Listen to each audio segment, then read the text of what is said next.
সকলকে সালাম জানিয়ে শুরু করতেছি। আলোচনা করতেছি সূরাতুল বাকারার 102 নম্বর আয়াতের বাঙ্গানুবাদ বা অর্থ। আল্লাহ তাআলা ইরশাদ করেন, এবং সুলাইমানের রাজত্বকালে শয়তানরা যা পাঠ করত তারা তা অনুসরণ করত। মানে হলো শয়তানরা যা পাঠ করত, শয়তানরা যা মানুষকে শোনাতো, মানুষ তার অনুসরণ করত অনেকে। মূলত সুলাইমান কুফরি করেনি, বরং শয়তানরাই কুফরি করেছিল। তারা মানুষকে জাদু শিক্ষা দিত, শয়তানরা মানুষকে জাদু শিক্ষা দিত। এবং যা বাবিলের দুজন ফেরেশতা হারুত ও মারুতের উপর পৌঁছানো হয়েছিল, এবং ফেরেশতাদ্বয় কাকেও শিখাতো না যেই পর্যন্ত না বলতো, আমরা পরীক্ষাস্বরূপ কাজেই তুমি কুফরি করো না। এতদা সত্ত্বে তারা উভয়ের নিকট হতে এমন জিনিস শিক্ষা করত যা দ্বারা তারা স্বামী স্ত্রীর মধ্যে বিচ্ছেদ সৃষ্টি করত।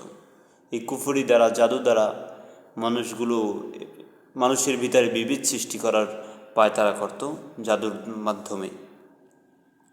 মূলত তারা তাদের এই কাজ দ্বারা আল্লাহর বিনা হুকুমে কারো ক্ষতি করতে পারত না। জাদু কেউ করলে জাদু সফল হবে না। আল্লাহ তাআলার উপরে যদি কেউ ভরসা রাখে, তার উপরে তাওয়াক্কুল করে, তার কাছে আশ্রয় প্রার্থনা করে, তাহলে জাদু তার উপরে প্রভাব পড়বে না। তারপরে আল্লাহ তাআলা বলতেছেন, বস্তুত এরা এমন বিদ্যা শিক্ষা করত যা দ্বারা তাদের ক্ষতি সাধিত হতো, আর এদের কোনো উপকার হতো না। অবশ্যই তারা জানত যে ব্যক্তি ওই কাজ অবলম্বন করবে পরকালে তার কোনো অংশ থাকবে না।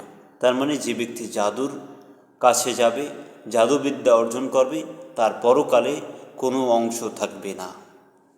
আর যার পরিবর্তে তারা স্বীয় আত্মাগুলোকে বিক্রি করছে, তা কতই না জঘন্য যদি তারা জানত। আর যদি তারা ঈমান আনত এবং মুত্তাকি হতো, তবে আল্লাহর নিকট শ্রেষ্ঠতর সুফল ছিল। মানে আল্লাহর প্রতি বিশ্বাস রাখত এবং মুত্তাকি হতো, আল্লাহকে ভয় করত, পাপ কাজ থেকে দূরে থাকতো, এই জাদুবিদ্যা থেকে সহ অন্যান্য গুনাহ থেকে বিরত থাকতো, তবে তা তাদের জন্য শ্রেষ্ঠতম সুফল ছিল যদি তারা জানত। আল্লাহ তাআলা আমাদেরকে সঠিক বুঝ দান করুক।